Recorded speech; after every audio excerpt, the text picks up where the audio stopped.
Dia faly miarabantsika tsiraray avy indray amin'ny isa-tokantrano amin'ity androany maraina Alahady maraina ity dia faly hoe afaka mihaona na dia amin'ny alalan'ny horonan-tsary nefa ihany koa afaka miompo amintsika tsiraray avy izany dia manonona ny fahasoavana ny fiadanan'Andriamanitra amintsika tsiraray avy indrindrindra ao anatin'izao hoe fiboana izao dia afaka miray saina miray fo isika eo anatrehan'Andriamanitra manatotosany fiarahantsika mivavaka fiarahantsika mihira sy mihainy tenin'Andriamanitra ihany koa izany dia raha vonona ianao dia tiako ianao raha andray ny baiboly dia salamy fainina amby telopolo amby zato no tiako hiarahantsika mamaky dia salamy fa enina amby telopolo amby zato io moa dia resaka ny amin'ny mahampamonjy an'Andriamanitra ny Israely dia mibetsaka miverinao ilay hoe famandrak'izainy famindram-pony dia tiako isika tsiraray avy raha araka maky amin'io mamaky ahako dia isakin'ilay hoe famandrak'izainy famindram-pony dia na ianao ary any an-tokantrano any dia manentana antsika tsiraray avy ataovy miaraka manao foana valiana foana zany hoe mandrak'izainy famindram-pony izany dia ndao hiaraka maky ny salamy fainina amby telopolo amby zato isika dia aorianan'izay vavaka ahako dia misy hira anankiroa afaka hinontsika irahantsika mihira horonan-tsary efa tamin'ny roa volana ihany izy tito anatin'ny fiboana takizao fa veritsika eto izany dia misy hira anankiroa tsara foana dia ihany koa hiran'ny josbedy anankiray izay miresaka ny amin'ny fahalebiazan'Andriamanitra izany dia aloha ataontsika ilay salama fa enina amby telopolo amby zato. Midera ny tompo fa tsara izy fa mandrakizay ny famindram-pony. Mideran'Andriamanitra ry Andriamanitra rehetra fa mandrakizay ny famindram-pony. Midera ny tompon'ny tompo fa mandrakizay ny famindram-pony. Izy rery no manao fahagagana lehibe fa mandrakizay ny famindram-pony. Izay nanao ny lanitra tamin'ny fahendrena fa mandrakizay ny famindram-pony. Izay namelatra ny tany ho ambonin'ny rano fa mandrakizay ny famindram-pony. Izay nanao ireo fanazavana lehibe fa mandrakizay ny famindram-pony. Dia ny masoandro ho mpanapaka ny andro fa mandrakizay ny famindram-pony. Ary ny volana sy ny kintana ho mpanapaka ny alina fa mandrakizay ny famindram-pony. Izay namelo ny voalohany teraka Ejipta fa mandrakizay ny famindram-pony. Ka nitondra ny Israely nivoaka avy teo aminy fa mandrakizay ny famindram-pony. Tamin'ny tanana mahery sy ny sandry ny tsotra fa mandrakizay ny famindram-pony. Izay nampisaraka ny ranomasina mena fa mandrakizay ny famindram-pony. Ka nampandeha ny Israely namakivaky teo afovoany fa mandrakizay ny famindram-pony.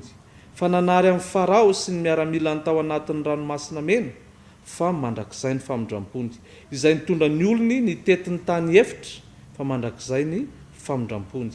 Izay namely ny mpanjaka lehibe maro fa mandrakizay ny famindram-pony. Ka nahafaty mpanjaka malaza fa mandrakizay ny famindram-pony. Dia Siona mpanjaka ny Amorita fa mandrakizay ny famindram-pony. Sy Ioga mpanjaka ny Basana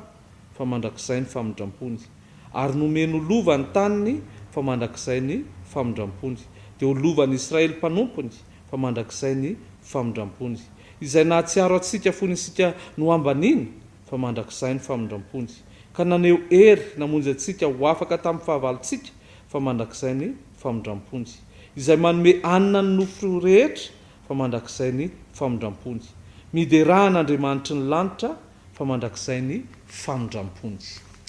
Raha io sotranao indray zany amin'izany salamo azona iarahana mamaky zany amin'ity marain'ity ary manentana an'izay mombanay rehetra ihany koa ka nambara tokoa hoe mandrakizay ny famindram-ponao ary mideranao izahay fiangonanao. Mideranao izay novonjenao ary mideranao izay satria mpamonjy anay tokoa ianao. Nitantana anay hatr'izay ianao ary namatsy anay mihazona anay. Namehanina ny nofo rehetra ianao satria mandrakizay ny famindram-ponao. Ary mideranao izay rehetra ihany koa amin'ity androany ity amin'ny alalan'izao fiarahanay miompon-tsaina amin'ny alalan'izao horonan-tsary zao. Dia voninahitra ho anao ry Andriamanitra rainay ilay tsara amin'ny fotoana rehetra. Amen. Dia alao hiarahantsika manaraka avy hatrany reto hira anankiroa reto dia ataontsika fampitohy tsara foana dia avy eo Jehova ray.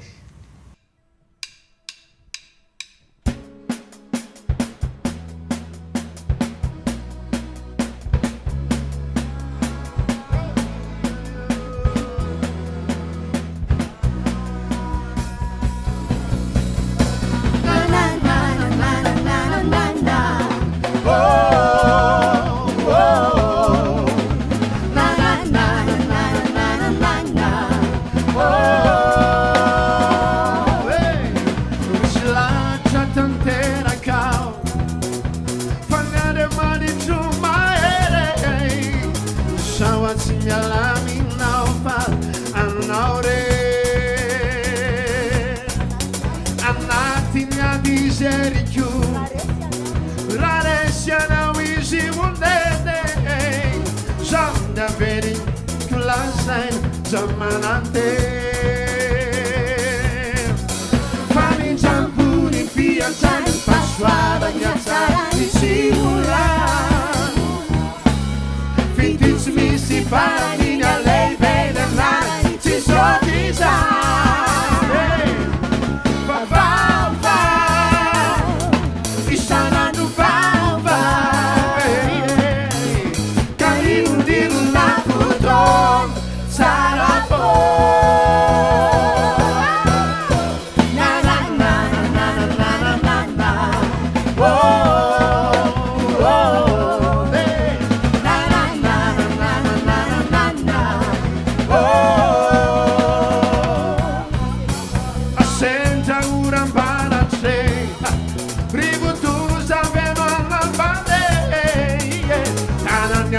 lei veio ci manziale ramilure ranca di sangue ruffi lungo sono veri più lanza e nas a tua buco ma in giampo in fiangian passo avanzare tribula Fitich mi si paranina lei veranai ti sotisa Fau isanandro fau Canino lino na futo Tesos sarafo Na na na na na na na na Oh Na na na na na na na Oh Na na na na na na na Oh Na na na na na na Oh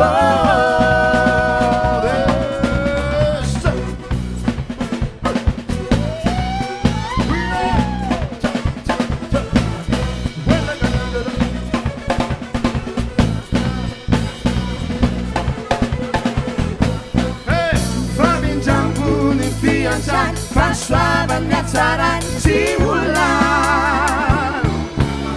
Fitich mi si paranina lei venanari Ti sotisa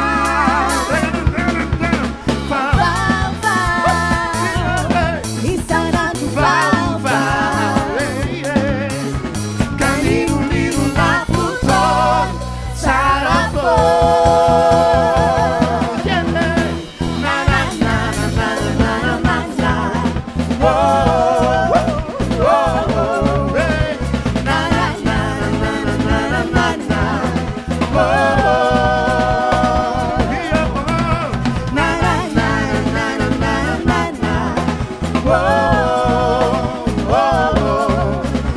Na na na na na na na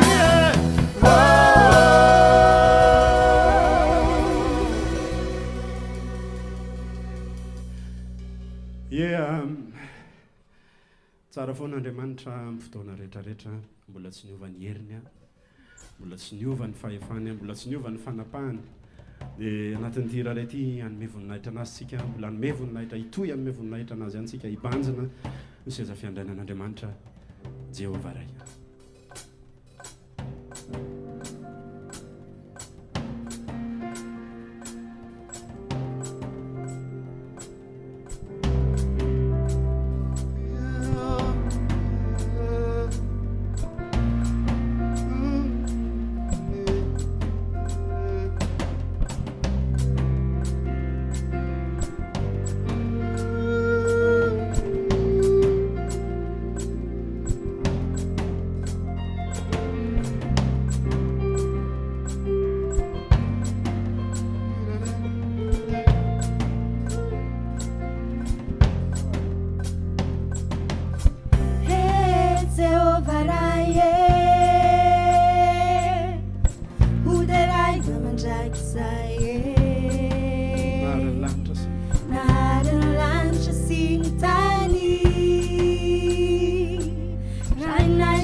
sifanai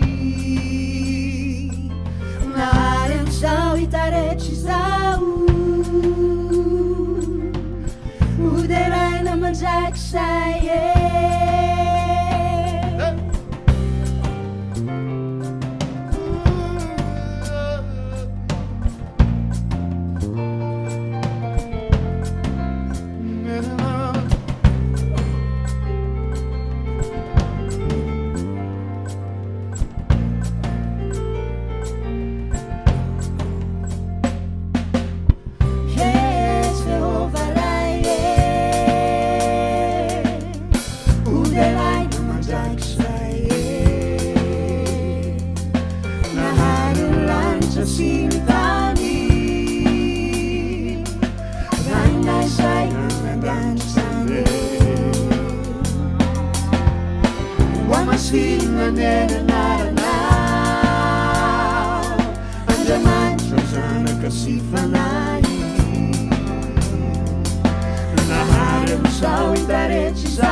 soratsika an'andriamanitra efa fahatsika niaraka ny raha izay a dia aloha toy avy hatranytsika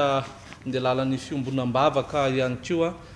ny tiako ataontsika vavaka androany dia mbola itoy vavaka ho antsika mpiara-miangona aloha antsika fiangonana voalohany indrindra ny tiako hoe tsika miaraka mambavaka dia ilay hoe fitombotsika amin'ny finoana sy ny fitiavana an'Andriamanitra ao anatin'ny zao vanim-potoana zao ihany koa engany izy mety fizahan-toetra na zavatra mamay rehetra lalovantsika tsiraray avy dia tonga antsika vao maika aza anantona azy bebe kokoa hiantehatra amin'ny izany dia ny faharoa nefa tiako antsika mambavaka dia ndao itoy hitondra mambavaka foantsika ho an'ny firenentsika, hitondra mambavaka ho an'ny tanànantsika, ho an'ireo mpitondra, ho an'ny vahoaka ihany koa mba tena anaraka ny fandaminana nefa ihany koa mba Andriamanitra ny ny maro manoloana ny olana sedrainy tsiraray avy dia aleo hivavaka avy hatrany isika izany. Raha io miombombavaka eto anatrehana tokoa izahay fiangonana anay dia tia metraka amin'ny fiainana indray eo ampelantananao, ianao no mahalala ny fiainanay tsiraray avy, ianao no mahalala ny olana sedrainay tsiraray avy, ianao no mahalala ny fahadisoanay tsiraray avy, ianao no mahalala ny tahotray sy ny ahiahinay. Dia naharaka ny hira vao nenonay teo ary tsara foana ianao ary Andriamanitra lehibe tokoa ianao, Andriamanitra mifeny zavatra rehetra ianao dia hivavaka izay Andriamanitra ray mba zany rehetra izany dia hatonga anay hitombo amin'ny finoana, hitombo amin'ny fitiavana anao. Ary taio izay na amin'ny vakiteny izay ataonao isan'andro amin'izany fahazarana mivavaka isan'andro mba tsy ho fahazarana maty fa fahazarana velona izay ahafahanay mamela ny feonao, mamela ny teninao ho mafy kokoa mihoatra noho ny tahotray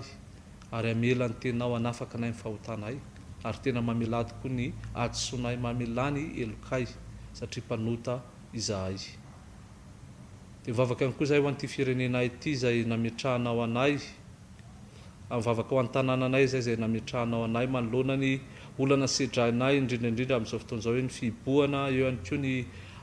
mety hoe fahantrana ny olana ara-toekarena izay mianjady amin'ny firenenay dia mangataka amin'ny famindramponao izahay, ny hanomezanao ny fahendrena ho an'ny mpitondra anay,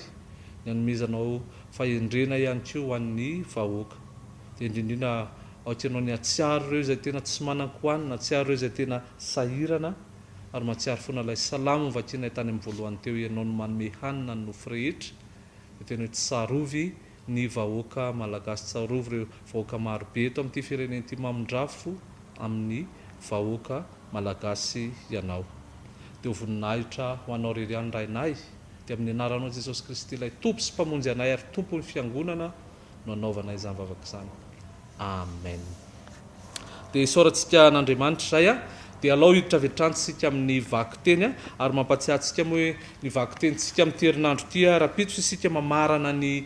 epistily rehetra izay nisoratan'ny Paoly dia ny epistiliny Filemona, boky anisan'ny fohy indrindra izy io fa tena engane zany akasika antsika tsiraray avy ny amin'ny fiatraikany filazany tsara eo amin'ny fiainany sika tsiraray avy, izany hoe Paoly manoratra ho an'ny Filemona mahakasika ny Onesimosy izay hoe andevo mpanompo tao an-tranon'ny Filemona teo aloha. Dia rehefa niova fo i Filemona dia avy eo ihany koa Onesimosy niova fo dia tena dia be da be moa ny zavatra atao ambadika izany rehetrarehetra izany dia nangataka ny Paoly mba handray ny Onesimosy i Filemona dia ahatonga azy tena fampitondra toy ny mpirahalahy noho ny amin'izy noho ny amin'ny tompo ary zavatra tena mifanohitra amin'ny kolotsaina romanina izay nananan'ny Filemona izany kanefa noho ny amin'ny filazantsara dia hitantsika hoe izay filazantsara izay nahatonga ny Paoly nangataka tamin'ny Filemona mba hanao izany dia tena hoe aza tsy nitsiniavina na epistily fohy kely raha ny indrindra izy io fa tena hoe zava-dehibe hipaka ao am-potsika sy amin'ny fomba fijerintsika tsiraray avy izany. Dia manomboka amin'ny talata dia ny filazantsara ny jaona izay tsara be ihany koa dia toko ray isan'andro izany akoatra ny sabotsy any amin'ny sabotsy izany salamo faraiky amin'ny valopolo no vakitentsika. Dia alao ny vakitentsika iombonantsika androany raha afaka manokatra isika dia ao amin'ny filazantsara ny jaona no tiako iarahantsika mamaky dia manomboka amin'ny andininy voalohany izany ka hatramin'ny andininy fahavalo no ovakintsika. Jaona toko voalohany manomboka amin'ny andininy voalohany ka hatramin'ny andininy fahavalo. Tamin'ny voalohany ny teny ary ny teny dia tao amin'Andriamanitra ary ny teny dia Andriamanitra. Izy dia tao amin'Andriamanitra tamin'ny voalohany. Izy no nahariana ny zavatra rehetra ary raha tsy izy dia tsy nisy nahariana izao zavatra ary izao na dia iray aza. tao aminy ny fiainana ary ny fiainana no fanazavana ny olona. Ny mazava dia mamirapiratra ao amin'ny maizina, fa ny maizina dia tsy nandray azy. Nisy lehilahy nirahan'Andriamanitra, Jaona no anarany. Tonga mba ho vavolombelona hanambarany mazava izy, mba hinony olona rehetra noho ny teniny. Tsy izy anefa no ilay mazava, fa tonga mba ho vavolombelona hanambarany mazava ihany izy. Zany ara ny tenin'ny tompo isaorana ny anarany masina. Dia araka amin'io teny io araka ny lazaiko teo miditra isika eo amin'ny filazantsarany Jaona manomboka amin'ny talata ho avy zao dia te handray an'io teny io ako izay vaky teny nefa ihany koa te hiresaka momba ny anisan'ny tanjon'ny filazantsarany Jaona, tanjon'ny Jaona ray amin'ireo mpianatra Jesosy, Jaona apôstôly izay nanoratra n'ity filazantsara ity izay tsy voasoratra misongadinao moa hoe i Jaona no nanoratra, fa hitantsika nefa avy eo hoe ilay mpianatra tena tiany Jesosy indrindra izay teneniny eo foana dia tsy iza fa ny tenany ihany ary ny tenany izay manoratra n'ity filazantsarany Jaona ity. Ary hitantsika hoe ny tanjon'ny Jaona ao anatin'izany dia ny ahatonga ny olona hino an Jesosy Kristy izany. Ary hitantsika ao amin'ny Jaona toko 20 andiny faraka amin'ny 30 dia tena miresaka mihitsy Jaona ao hoe zany rehetra zany izy zany famantarana sy fahagagana zany dia nosoratana mba hinony olona fa Jesosy Kristy no zanak'Andriamanitra izany. Ary hitantsika hoe na ny fanombohany an'ity epistily ity aza dia ny 1 sy 2, 3 ary 4 izy dia miresaka momba ny Jesosy Kristy amin'ny maha-Andriamanitra azy. Izy ilay teny ambara eo lefa hoe hatramin'ny voalohany izay mampatsiaro antsika ny bokin'ny Genesis, tany amin'ny voalohany, tamin'ny voalohany. Ary Jesosy Kristy ilay teny efa tamin'ny voalohany ary izy ilay niaraka tamin'Andriamanitra hatramin'ny voalohany ary izy ilay nanorenana an'izao rehetra ao, izy ilay mazava, izy nahariana ny zavatra rehetra raha tsisy dia tsisy ary na dia ray azy. Ary zany ny fomba nanombohany Jaona apôstôly an'ity epistily ity, mba hahatonga ny olona hahalala an Jesosy Kristy, tsy amin'ny maha olona azy fotsiny fa hahalala mihitsy hoe iny Jesosy izay hitantsika iny Jesosy izay niaraka tamintsika iny Jesosy izay any amin'ny epistily ny Jaona voalohany izy dia hoe tena hoe hitanay, tsapanay, renay no ambaranay. Dia tena nisy izy ary tsy olona fotsiny fa izy dia tena Andriamanitra ihany koa mpamonjy izy. Ary zany no tiany Jaona ho fantatsika, zany no tiany Jaona ho ampahafantarina amintsika, anisan'ny miveriny mbetsaka hoe mba hanambara, mba ho vavolombelona ny amin'izany. Ary hitantsika na anisan'ny malaza be eo amin'ny filazantsarany Jaona dia ireo ireo fiteny anakifito izay nytenenin'ny Jesosy mazava mihitsy hoe izao no voaloboka, izao ny lalana sy fahamarinana ary fiainana, izao ny fananganana maty sy fiainana, izao no mofinaina, izao no rano velona. Ary anakifito no nresan'i Jesosy mivantana momba an'izany ao anatin'ity filazantsarany Jaona ity. Ary zany dia fanantenana ho antsika ihany koa satria maninona? Izy Jesosy izy tenany no manambara ny tenany amintsika, satria amin'ny maha-olona atsika, amin'ny mampanota atsika dia tsy afaka ny halala azy isika raha tsy izy no nampafantatra ny tenany tamintsika. Ary hitantsika moana any amin'ny Jaona toko 1 aza dia milaza mihitsy Jesosy hoe izay nomeny raha ahy izy izay avelan'ny raha ahy, izay nofidiany raha ahalala dia izy no afaka manantona ary izay manantona dia ahoana izy Jesosy tsy ho laviko mihitsy. Dia izao sy ianao izay mandre an'izany filazantsarany Jesosy Kristy izany no afaka mahalala azy. Dia misy amin'ny manomboka amin'ny 1 isika mahita lehilahy anankiray izay tiako ihany koa nefa hoe hianarantsika ny toepony, hianarantsika ihany koa hoe inona zany mahalala, ahoana zany manambara an Jesosy Kristy izany ary ahoana zany hoe ny fiainako iray manontolo dia natao an Jesosy Kristy. Ary ny fiainan Jaona mpanao batisa dia tena anisany mahavariana mihitsy rehefa miresaka isika momba an'izay hoe tena hoe ny fiainany manontolo tokoa dia natao anondro, natao anambara an'ilay tokana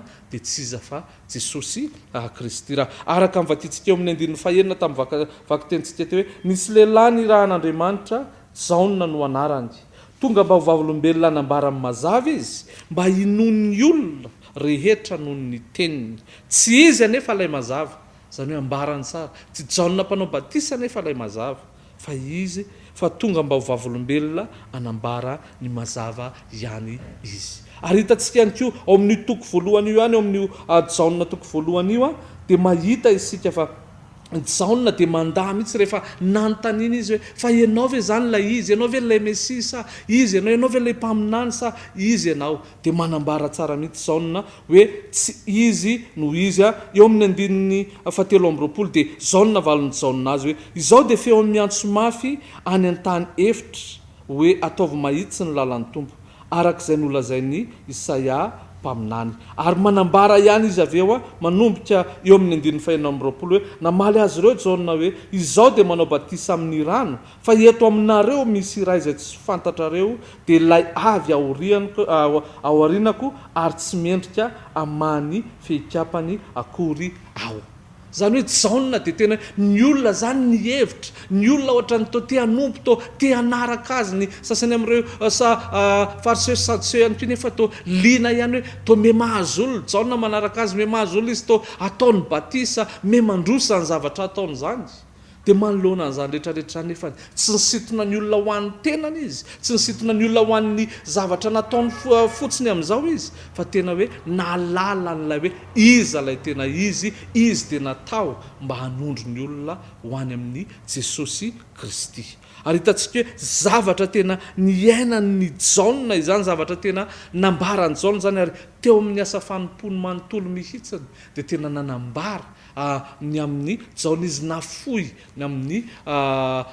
nafoy zavatra ho an' Jesosy Kristy. Izay ny zavatra anankiroa izay tiako hojerentsika rehefa avy eo. Fa mialohan'izay dia mbola toizantsika ny tantara taorianan'io dia rehefa tonga teo aminy Jesosy Kristy mba ho atao batisa dia nanambara mivantana mihitsy jaona ny amin'ny hoe iza moa Jesosy. Ny 9:20 ao amin'ny jaona toko voalohany ary andalatsoratra masina matetika filazako izy io rehefa miresaka ny amin'ny Jesosy Kristy izany. Jaona mpanao batisa nefa no nindramana an'izay teny zay. No ny ampitso dia nahitan'i Jesosy avy manantona azy jaona ka hoy izy, indro ny zanak'Ondrin'Andriamanitra izay manaisotra ny fahotany zao tontolo izao. Fanambarana lehibe avy amin'ny jaona mpanao batisa. Eritreretina hoe izy ilay mpanao batisa misy endrika an'izay fibebahany zay ny amin'ny batisa nataony jaona, fa tsy niteny mihitsy izy hoe avy atao batisa nareo, fa rehefa nahita an' Jesosy izy ny zavatra naloky ny vavany nambarany teo ambanin'ny fandresen-dahatra ny fanahy masina, indro ny zanak'Ondrin'Andriamanitra izay manaisotra ny fahotany zao tontolo zao. Na eo azy jaona zany dia malala hoe ny batisa ataony eny tsy manaisotra ny fahotany, fa fantany mihitsy hoe lay avy aorinako dia tsy iza fa Jesosy Kristy, lay hitany tamin'ny fotoana io dia nambarany indro io Jesosy Kristy lay manaisotra ny fahotany zao tontolo zao. Ary hitantsika manomboka eo jaona dia tena nanondro mihitsy ny fikasany dia ny atonga ny olona hahalala an' Jesosy Kristy. Ary ho aso anao indrindrina raha mino an' Jesosy Kristy isika dia ndao raha hijery an'ity filazantsarany jaona ity indray isika dia tena hoe halala hoe mafiorina ane ny finoantsika. Anisan'ny zavatra atsika dinihana ihany keo ao anatin'ity filazantsarany jaona ity dia lay hoe ny finoana, lay zavatra inona no zava-dehibe, fa tsy hoe ilay finoana fotsiny amin'izao. Tsisy dikany ny finoana amin'izao raha esorintsika hoe iza lay inona, fa Jesosy Kristy lay inona. Zay ny tena zava-dehibe. Mety ohatra kely azahoantsika ny amin'izay matetika moa izy ity fanaon'ireo mpanoa ino zany fanazavana amin'ilay hoe iza ny tena zava-dehibe, le finoana ve sa lay inona. Dia zao ohatra hoe raha mandeha tetezana anankiray isika, efa raisiko foana ity ohatra ity fa amiko koa izy tena mora hanazavana an'izy, raha mandeha tetezana anankiray isika ka azo boboka le tetezana, ka nahanao ahoana ny finoantsika, nahanao ahoana rehefa mandeha anao ka afaka tena amin'ny finoana andeha an'io tetezana io fotsiny, tsy ho tody hatrany amin'ny farany ianao fa rehefa boboka dia boboka. Fa raha ohatra tsara be ilay dia hazo nanamboarana an'ilay tetezana maina tsara, matanjaka tsara, misy olona zany indray mety tsy nanana finoana fotsiny izy fa tonga dia sahazo tsara be dia fa nahita olona nandeha teo izy dia nandeha teo dia tody hatrany amin'ny farany. Ary zay hoe lay finoana zay tiany jaona orina dia aorina eo amin'ilay hazo tena tsara dia tsy iza fa Jesosy Kristy. Ary zava-dehibe ho aso anao zany raha mamaky an'ity jaona ity isika dia andao hiverina indray alalan'izany finoana zany, nefa andao ihany koa andresy lahatra ny hafa hoe Jesosy Kristy ny tena izy, satria izay ny antony nanoratany jaona ity dia hatonga ny olona rehetra hiny fa Jesosy dia zanak'Andriamanitra mpamonjy atsika izy. Ary misy zavatra anankiroa hoe inona moa ny zavatra nafoin'ity jaona mpanao batisa ity teto amin'ity rehefa mandinitsika ny amin'izany zavatra notondrony izany. Voalohany a dia nafoy olona, nafoy mpianatra ho an'i Jesosy izy. Zany hoe izany tsy nitaona ny olona mihitsy hoe ho azy fotsiny, hoe ho anahy fotsiny, tsy nihevitra fotsiny izy hoe mba firiny isam-pianany, na hoe mba amin'izay mpianana mba ho aroarovana hoe eny Jesosy ny tena izy, fa mba sao dia sao miala amiko ireo. Fa eo amin'ny 5:30 dia jerevina ny zavatra nitrangy hoe noho ny ampitsininy i Jaona dia mbola teo ihany niaraka tamin'ny mpianany roalahy, ary nahita an' Jesosy nitsangatsangana izy ka niteny hoe indro ny zanak'Ondrin'Andriamanitra. Ary ireo mpianatra roalahy ireo rehefa nandre azy ny teny dia nanaraka an' Jesosy. Zany hoe nafoy le mpianatra Jesosy voalohan'ireo ny raha ny tena izy. Dia ino? Mpianatra Jaona izay nitondrony Jaona hoe iny Jesosy, indro ny zanak'Ondrin'Andriamanitra. Dia lasa ireo niala teo amin'ny Jaona fa nanomboka nanaraka an'izy an' Jesosy. Ary tsy hitantsika aorianany hoe nomenomeno ny Jaona avy hoe Jesosy koa raha mangalatra ondry a, Jesosy koa raha mangalatra an'ilay mba ny sasaranay, ilay olona nanaraka anah ve raha za ve raha mba nanao batisa anao dia mba ianao maninona raha mba nanaja kely anahako. Tsy nasarotiny an'izao zany fa mino ary maika na hafaly azy jerentsika rehefa avy eo ny zavatra tena ambaran'ny Jaona ihany koa. Jaona mpanao batisa nresantsika eto fa teny hoe faly izy rehefa nahalala an' Jesosy marina ny olona. Ary ingeny hoe tahaka izany izao sy anao ny voalohany indrindra nge eo amin'ny fanambarantsika an' Jesosy Kristy. Tsy taona olona isika ho an'ny fiangonana, tsy taona olona tsika hoe tsy maintsy aty amin'ny tanàsity centre Analakely. Enga tsy voavonjy amin'ny alalan'ny tanàsity centre Analakely ny olona. Mahalala an' Jesosy irery ihany no hahatonga azy ahazo ny famonjena. Ilay zanak'ondry tondrony Jaona mpanao batisa eto. Tsy mamaky atsika tsy voalohany indrindra hoe batisa ara-tsoratra masina, asainy soratra masina tao. Fa Jesosy aloha mila raisiny voalohany. Ny ahalala an' Jesosy izy. Ary rehefa mahalala an' Jesosy izy, engany anaika an' Jesosy amin'ny zavatra rehetra. Ary tena mampirisika antsika enina anatin'ny fiboahana tahaka izao raha dia andao isika tsiraray avy anao an'izany ho zava-dehibe tahaka ny Jaona. Tsy iza mpanaradia antsika na hoe za efa nitoriteny tamin'iny fa iny ohatrany tsy mety mino dia kivy ianao na hoeto any amin'ny hafa, hoeto mambavaka hatrany dia mety tsy ho adiditsika mihitsy ange no hatonga ny hafa indrindrindra iny moa efa tsy tadidiko hoe teny toriteny tamin'ny ovinina na fampianarana na fampaherezana tamin'ny ovinina. Matetika ireo tena manodidina antsika amin'ny ankapobeny tsy isika no maharesy lahatra azy fa mety misy olona hafa. Dia ahoika ianao tsy alina hoe inona tsy efa nataoko tamin'iny fa izy tsy niny fa mety efa za mihitsy angamba nampiano azy fa mody ary izy izay vao anina. Fa zava-dehibe dia izao engany izy halala an' Jesosy Kristy. Ary Jaona tsy sarotiny mihitsy Jaona rehefa niala leo mpianana nanaraka an' Jesosy vao maika aza faly izy. Ary hitantsika hoe ireo mpianatra Jesosy voalohan'ireo ry Andreasy, ry Simona na ry Petera dia avy any amin'ny Jaona no nazahoan'ny Jesosy an'ireo mpianatra ireo. Noho inona? Noho i Jaona nanondreo indro Jesosy zanak'Andriamanitra, indro Jesosy ilay zanak'Ondrin'Andriamanitra manaisotra ny fahotana izao tontolo izao. Faharoa manaraka an'izany zavatra anankiray koa izay hitantsika eo amin'ny fiainan'ny Jaona dia ao amin'ny Jaona toko 7 dia manomboka amin'ny 2:20 sika mahita tantara kely anankiray izay zava-dehibe dia izao novakin'ilay tantara. Taorianan'izany dia tonga tany amin'ny tany Jodia Jesosy sy ny mpianany ary niara nitoetra tamin'ny tao izy sady nanao batisa. Ary Jaona koa dia nanao batisa tao Ainona akaikin'ny Salema satria be rano tao. Dia nankany ny olona ka nataony batisa satria tsy mbola natao tao an-tranomaizina i Jaona. Ary nisy ny fandiran'ny mpianatra Jaona tamin'ny Jiosy iray ny amin'ny fanadiovana. Ary tonga tany amin'ny Jaona ny mpianany ka nilaza taminy hoe Rabi, ilay tany aminao tany andafin'ny Jordana izay nambaranao, indro manao batisa izy ary ny olona rehetra dia manantona azy. Dia hoy Jaona hoe tsy misy olona mahay mandray na inona raha tsy nomena azy avy any an-danitra izany. Ianareo vavolombeloko fa hoy aho tsy izao ny Kristy, fa ny rahina hialoha azy aho. Izay manana ny ampakarina no mpapakatra, fa ny sakaizan'ny mpapakatra izay mitsangana sy mihaino azy dia mifaly indrindra noho ny feon'ny mpapakatra ary efa tanteraka izany fifaliako izany. Izy tsy maintsy mitombo fa izaho kosa dia tsy maintsy miheno. eo ndray isika dia mahita tsara zany hoe inona dia io teny io matetika dia voaresaka hoe izy tsy maintsy mitombo izao tsy maintsy mihena fa eo isika mahita arabaky teny ny fahitan'ny jaonina an' Jesosy Kristy ihany koa dia mety hoe ny asa fanompony ngama raha tsy haintsika io ny asa fanompony dia miantson'Andriamanitra ilay asa tena niantsoan'Andriamanitra ivony tokony ho ataony mihitsy ny ohatran'ny henana ohatrany hoe ny akely izany lay mety amin'ny akamaroantsika hoe ino mihitsy lay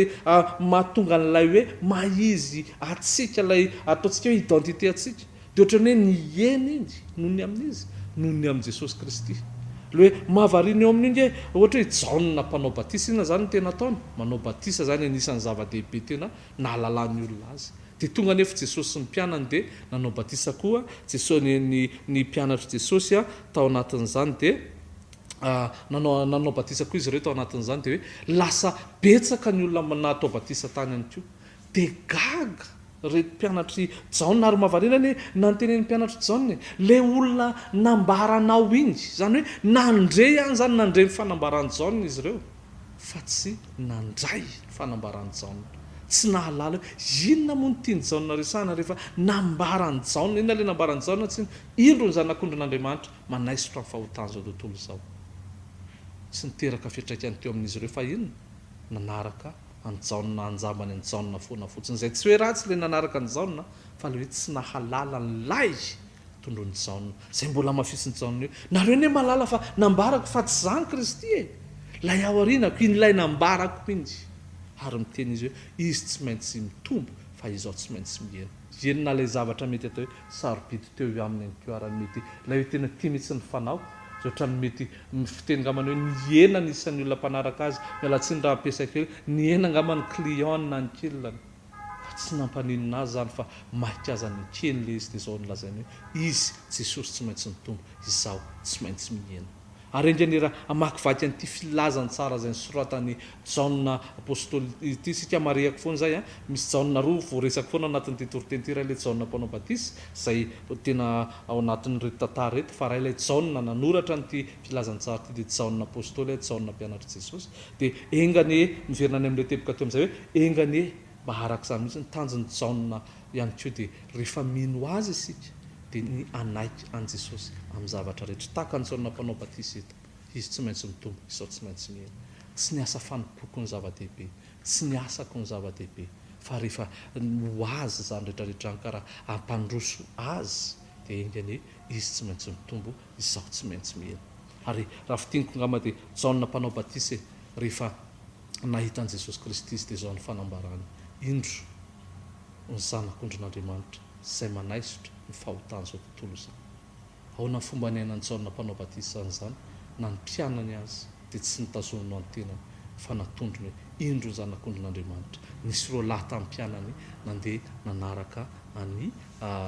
Jesosy avy eo tsy sarotiny tamin'izany jaonina faharoa manaraka an'izay rehefa tonga ihany koa Jesosy tany amin'ny toerana izay nisan'ny jaonina mpanao batisa toerana hafa indray amin'ny toko fahatelo izy io jaonina toko fahatelo dia hoe nanao batisa tao ihany koa Jesosy sy ny mpianany niaraka tao dia nitaraina ny mpianatra jaonina hoe ary ny mpianatra ao ihany koa ny mpianatra ilay olona nambaranao iny dia manao batisa atsy ihany koa dia hitantsika io jaonina tsy sarotiny tamin'izany fa tena nafoiny mihitsy hoe aha izy tsy maintsy mitombo izao tsy maintsy mihena tsy izany Kristy fa i Jesosy no Kristy ary indreny izao sy anao vao maika ho mafy orina amin'ny fahalalantsika an'Andriamanitra amin'ny alalan'ity epistily ity zany rehetra zany ozy izy teny misoratana mba hamantarana mba hinotsika fa Jesosy no zanak'Andriamanitra ary indreny iorina amin'ny finoana isika kanefa tsy iorina amin'ny finoana fotsiny ihany fa isan'ny ampiorenana antsika amin'ny finoana dia ny mahatonga antsika ho vavolombelona n'izany finoana zany hanambara amin'ny hafa amin'ny alalan'izany tenin'Andriamanitra zany fa tena Jesosy no Kristy dia samy tain'Andriamanitra tsika raiso sarobidy zany Jesosy fiainantsika miaraka amin'ny Jesosy dia andao maranantsika azy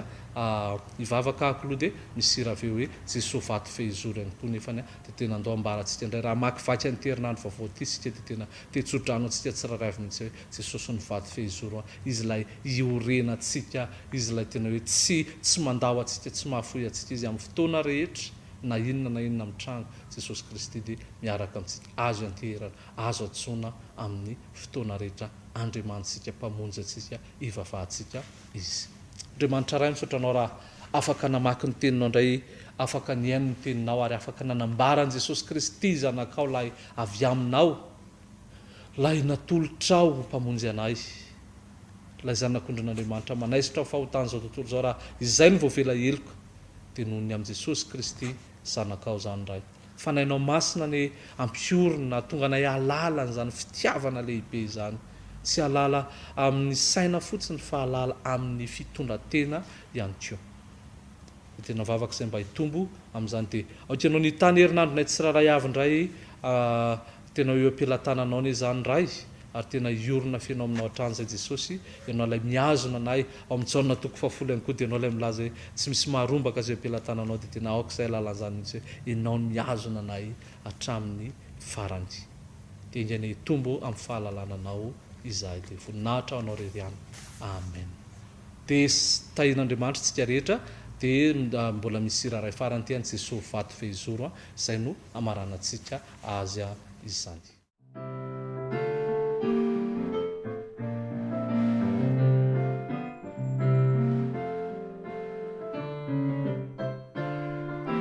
Jesosy vato fehizoro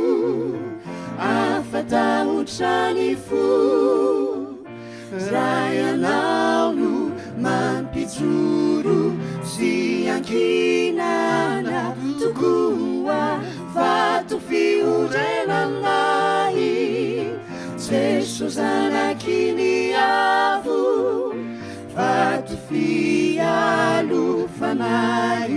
amidratsy te andavo vato azo itoky na sady simba mivena afaka ny fahory na ray anao ekena Jesosy toirery Jesosy toirery lay vato tsy mifindra Jesosy toirery Jesosy toirery lay fehizoro indrindra